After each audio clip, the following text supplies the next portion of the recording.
Giovanita.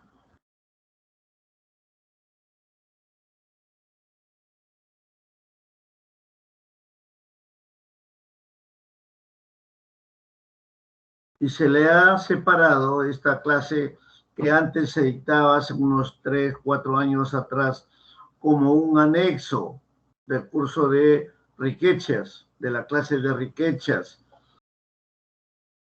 Y se separó por las características propias que iba adquiriendo de acuerdo a los estudios y a las investigaciones que se iban haciendo sobre estos nuevos tipos de microorganismos. ¿Corre acá, Giovanita?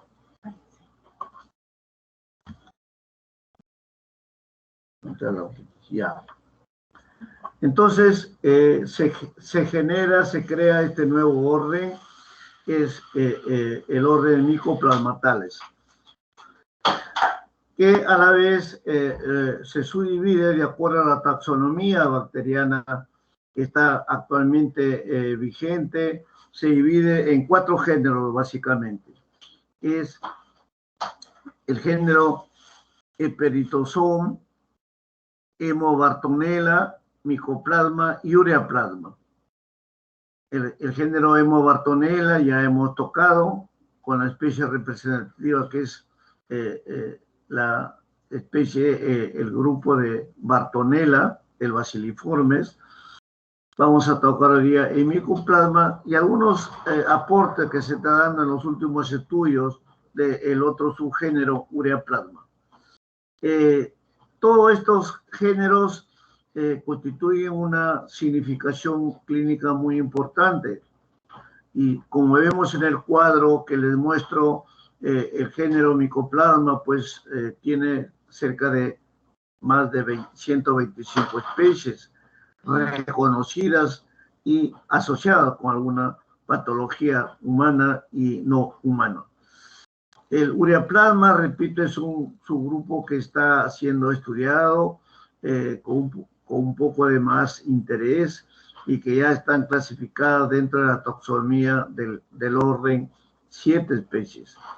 De estos, es el más importante el orden del género Mycoplasma, es la especie Mycoplasma pneumoniae, llamado también el agente de Eaton, en honor a Thomas A. Eaton, que fue el que aisló y generó las primeras investigaciones para esta nueva especie.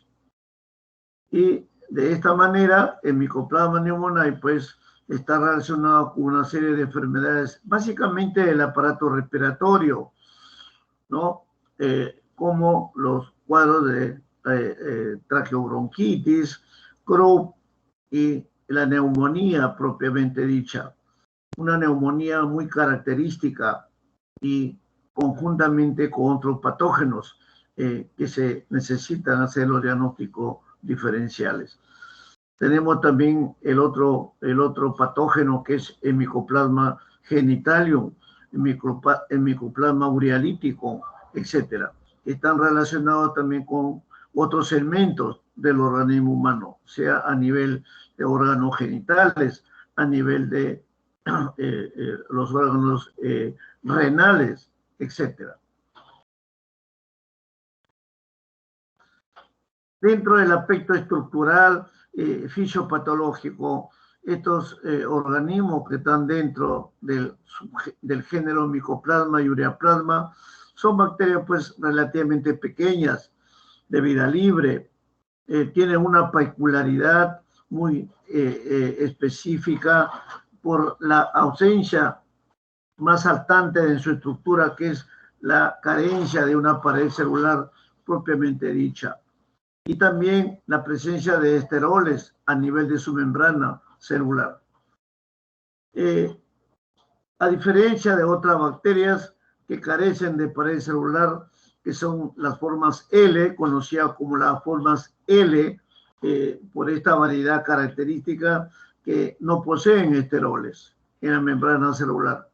y de esa manera pueden formar pues, sus paredes celulares en condiciones de un crecimiento en forma muy caracterizada por una adecuación a los diferentes contenidos citoplasmáticos. Esta ausencia de su pared celular les confiere pues a este grupo de bacterias una resistencia a los micoplasmas frente a una serie de antibióticos, especialmente a las penicilinas, a las cefaloporinas y a otros antibióticos que intervienen en la síntesis de la pared celular. De esa manera, su grado de sensibilidad es mucho más cercana a la desaceleración metabólica de estos medicamentos o de estos antibióticos a nivel de pared y citoplasma.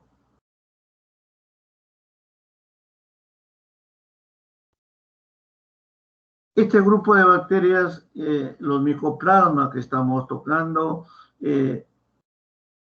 por la ausencia de esta pared celular, toman formas que se conocen como el pleomorfismo, es decir, son formas pleomórficas, que están con unas dimensiones características muy pequeñas, de 0,2 a 0,3 milimicras, y pueden desarrollarse a la forma de bacilos, más o menos con unas dimensiones de 0,1 a 0,2 milímetros de ancho y 1 a 2 milímetros de longitud. Muchos otros de estas especies tienen facilidad para ingresar y atravesar los diferentes filtros de un mayor calibre y que se emplean, pues, dicho mecanismo para eliminar las bacterias de diferentes soluciones disolutivas, y que inicialmente se pensó que estos micoplasmas eran virus por esa capacidad de filtración, de microfiltración que presentaba. Por eso se le conocía al inicio como paravirales, lo que luego posteriormente se ha descartado, y son básicamente estructuras bacterianas en su totalidad.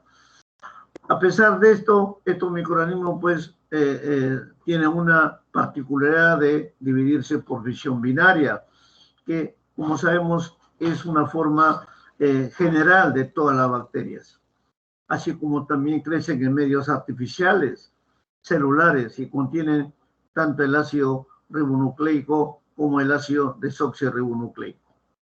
Entonces, es una característica que lo apartó definitivamente de los virus, como veremos más adelante, donde los virus tienen solamente un ácido nucleico, o tienen DNA o tienen RNA. Y eso fue razón por la cual prácticamente los micoplasmas se separaron del grupo viral, por la presencia de esos dos tipos en su genoma celular, en su genoma genético, genotípico, etc. También guardan la característica de características anaeróbicas, facultativas, a excepción de Mycoplasma pneumoniae, que es un aerobio estricto, que se diferencia de las otras especies. También necesitan esteroides, esteroles exógenos, que son los que le van a proporcionar el suero animal que se añade al medio de crecimiento. Es por ello que el medio de cultivo de hito, que es para el aislamiento y crecimiento del micoplasma, es apropiado, específico, por lo cual se tiene que agregar este suero para que contenga los ingredientes necesarios para poder facilitar el desarrollo de los micoplasmas. Y también tienen un crecimiento lento, algo parecido al grupo de las Mycobacterium, como sabemos. Y la mayoría forman colonias muy pequeñas y a veces son complicadas para detectar en una incubación prolongada. pero hay que ser muy estrictos en el seguimiento del desarrollo de estas colonias, que son muy características en el trabajo de aislamiento y de diagnóstico etiológico. Asimismo, la ausencia de la pared celular en el orden micoplasmatales y los principales determinantes que hemos señalado a nivel bioquímico, como son los glucolípidos y las proteínas de estos componentes, a nivel de los antígenos, le produce una reactividad cruzada con los demás espacios microbianos de las otras bacterias que conforman la gran agrupación bacteriana. En cuanto a su patogenia y a sus respuestas inmunológicas de Mycoplasma pneumoniae, afirmamos que es un patógeno extracelular que básicamente se adhiere al epitelio respiratorio a través de una estructura llamado de anclaje especializado, el cual se va a formar en un extremo de la célula, en la parte terminal de la estructura celular. Esta estructura se encuentra fundamentalmente constituida por un complejo de proteínas diversas que le van a permitir la adherencia a las células receptoras. Entre ellas, la más notoria es la adhesina. La adhesina, la proteína libre o primaria, que son una de las más importantes en este mecanismo de adhesión, penetración, fijación de la bacteria sobre las células. Estas adhesinas van a tener un procedimiento interactuante de manera específica con los diferentes receptores glucoproteicos el ácido oxálico o oxalidadas en la base general de las superficies de las células epiteliales. Y por ello que se encuentra con mucha frecuencia en estos cuadros respiratorios donde hay revestimientos con eritrocitos y otras células del sistema medular sanguíneo.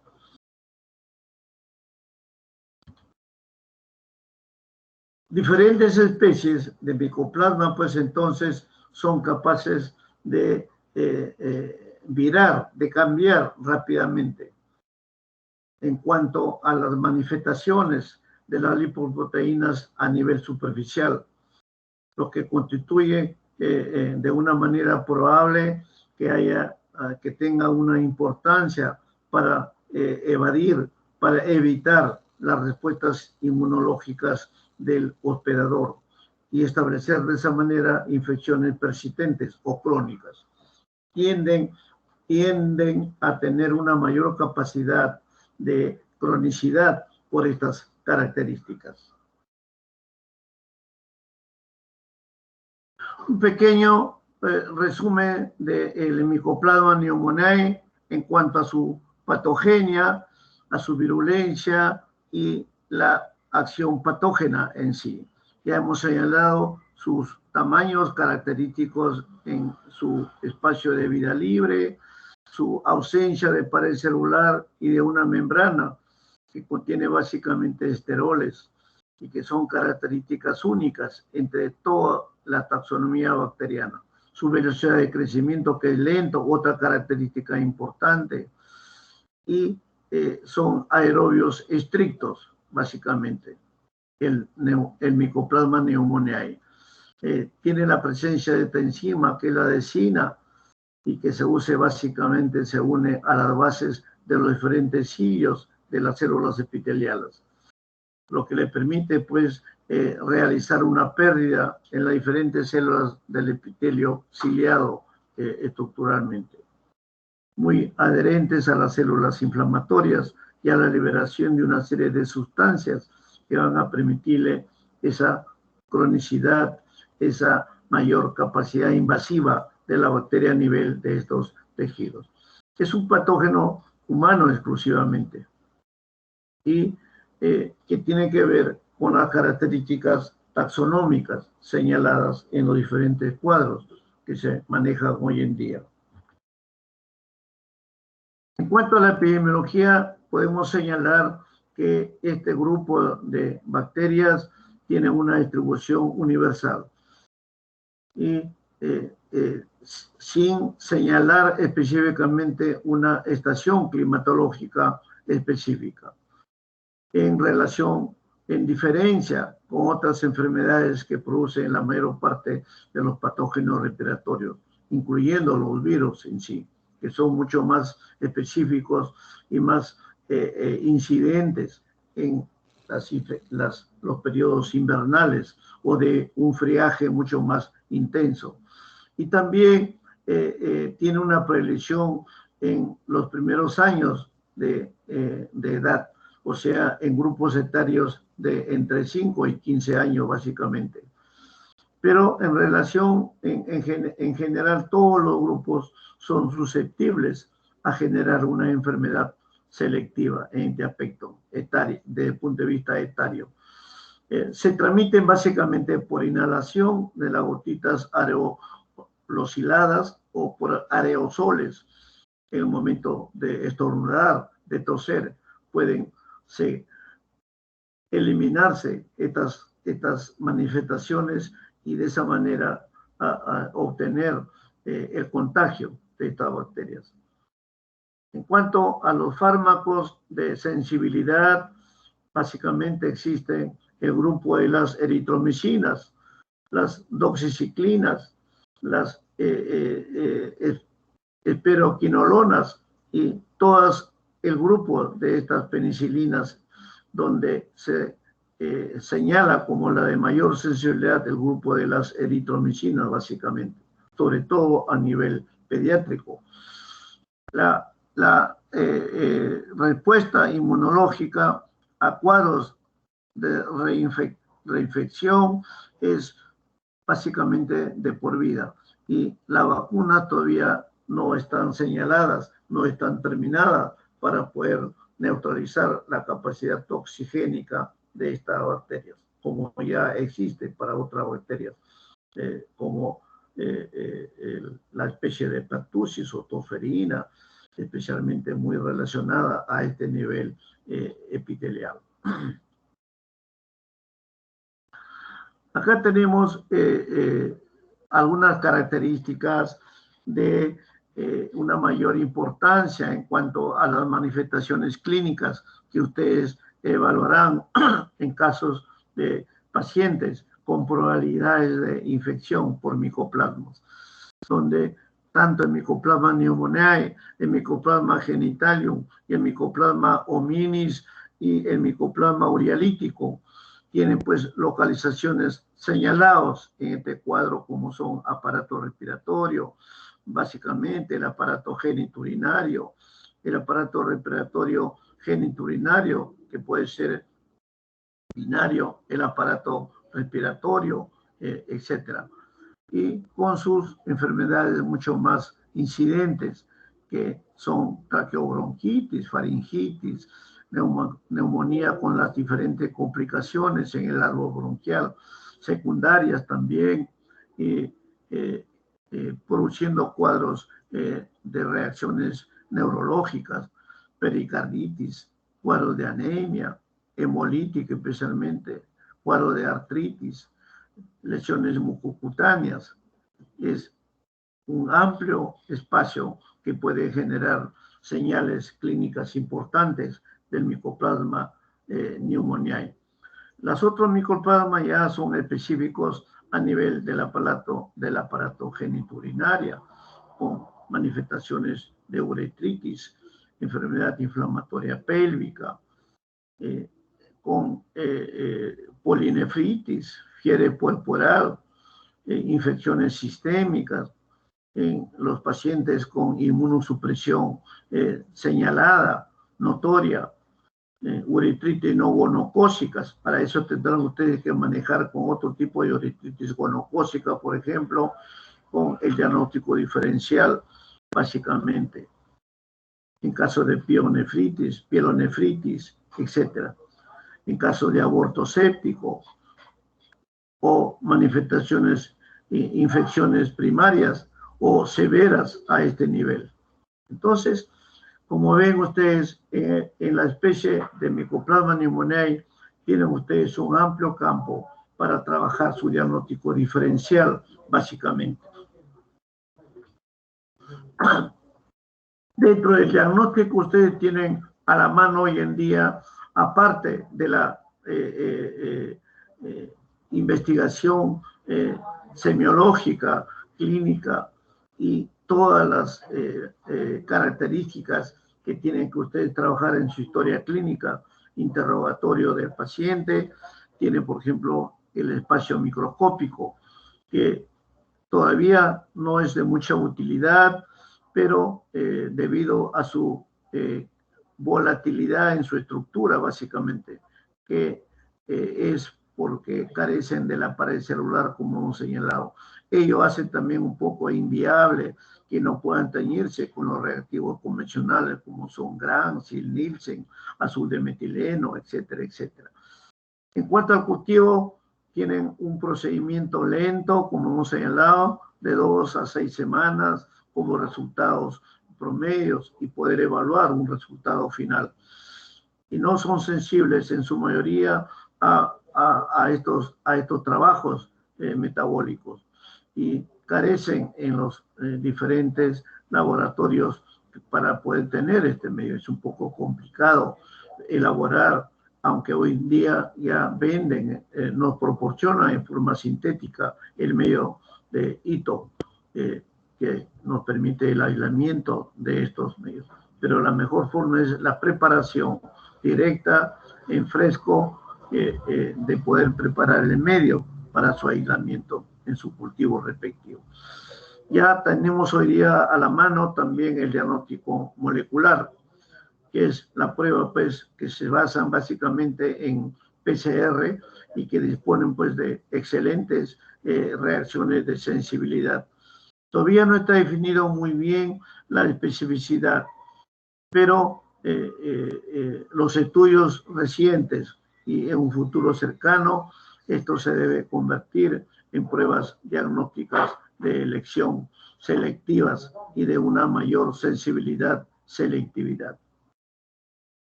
En cuanto a la serología, o sea, el diagnóstico indirecto, como ustedes saben, el directo es todo lo que es aislamiento, identificación del germen en su fase aguda, básicamente. Ya la serología entra en la fase convaleciente, en la fase secundaria, a partir de los 10 a 12 días hacia adelante, donde ya pueden ustedes detectar los anticuerpos específicos de los gérmenes en estudio. Reacciones importantes desde el punto de vista serológico, tenemos la fijación del complemento, donde se van a evaluar los diferentes títulos de los anticuerpos de respuesta. Se va a tener la prueba enzimática de inmunoensayo análisis enzimática, que también hay una serie de pruebas que nos van a dar unas características de sensibilidad importantes para poder detectar las adhesinas básicamente en este tipo de reacciones patógenas. También todavía se sigue empleando las pruebas aglutininas, especialmente las crioaglutininas o aglutininas en frío, que también nos dan una alta sensibilidad y una alta especificidad, pero que en los métodos tradicionales los títulos son un poco bajos en cuanto a concentraciones y que a veces pueden confundir como anticuerpos portadores que muchas veces no lo son, o con reacciones cruzadas con otras infecciones bacterianas. Sobre todo a nivel respiratorio, como sabemos, existen muchas otras bacterias. Y cuando entremos a la parte de virus, vamos a encontrar que los virus a nivel respiratorio son muchísimos, incluyendo los coronavirus que estamos actualmente recibiendo como pandemia en el mundo y en nuestro país. Entonces, hay muchos citomegalos, el virus de Epstein-Barr, los virus de influenza, parainfluenza, sincitial respiratorio, etcétera, adenovirus, todos ellos van a tener que realizarse con pruebas diferenciales para poder detectar finalmente las características específicas de esta infección.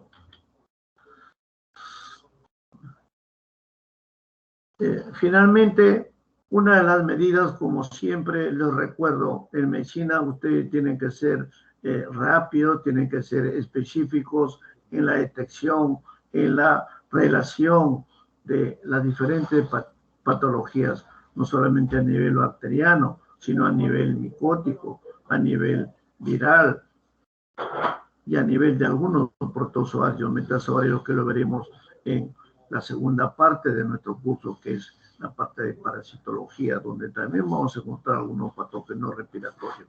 Pero el 90 y tanto % lo cubren las infecciones bacterianas y virales, básicamente, siendo la viral la de mayor invasividad, la de mayor fuerza patógeno a ese nivel. Sin embargo, a nivel del micoplasma o las neumonías de esta patología, el aspecto preventivo es haciendo el aislamiento en forma específica y haciendo las relaciones clínicas diferenciales de esta infección con los diferentes periodos de tiempo de incubación de las otras especies bacterianas. Inclusive cuando ya hay un tratamiento previo de inespecíficos, también tiene que hacerse los diagnósticos de evaluación post-tratamiento para determinar si esas concentraciones todavía de micoplasma corresponden a la infección reciente o son anticuerpos de infecciones pasadas, cruzadas con otros agentes bacterianos. Y de esa manera evitar pues los resultados falsos positivos que nos pueden confundir a veces para aplicar el tratamiento adecuado. La respuesta inmunológica, tanto humoral como celular, es relativamente baja.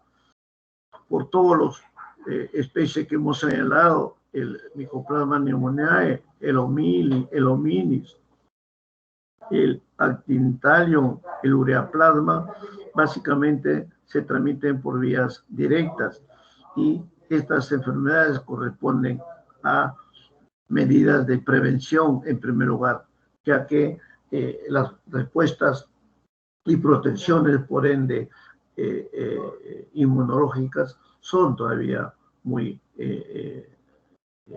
relativas en cuanto a su capacidad de inmunidad.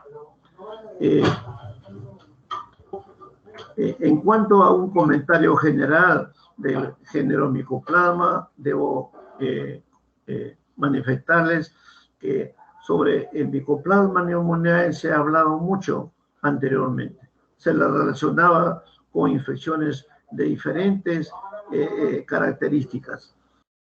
Inclusive se generó una especie de confusión cuando se tocó el Mycoplasma arthritis, que se confundía con unas especies virales a ese nivel.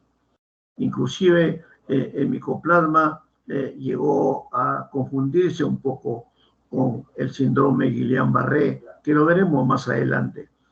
Sin embargo, ya estudios mucho más profundos y de avanzada a partir del año 95, el siglo pasado, ya se ha conferido características patógenas, características epidemiológicas, características de diagnóstico y el tratamiento mucho más selectivo para todas las infecciones producidas por Mycoplasma.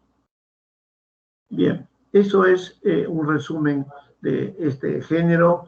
Lo hemos tocado finalmente como respuesta a una serie de nuevas manifestaciones que se están haciendo sobre este género de micoplasma y sus diferenciaciones y sobre todo por sus estructuras muy características. Bien, con esto hemos terminado nuestra clase final correspondientes al capítulo de bacteriología especial. El día lunes nos volvemos a escuchar con la primera clase de micología, salvo que haya algún inconveniente en cuanto al desarrollo de los exámenes prácticos y de las actividades o tareas que se están desarrollando virtualmente con todos ustedes. Eso lo coordinaremos con nuestro delegado y con los diferentes jefes de práctica, jefes de mesa, jefes de grupo que manejamos en nuestra asignatura. Muy bien. Ya también el examen ya hemos programado con Juan Pablo y la fecha, y también ya estamos coordinando con los diferentes colegas que han desarrollado las teorías para ir ya coordinando y armando nuestro examen de bacteriología especial, solamente teórico, como hemos señalado, y el examen práctico lo van a realizar cada uno de ustedes, su grupo, en su responsabilidad con su jefe de tareas prácticas. Muy bien, muchas gracias, buenas tardes.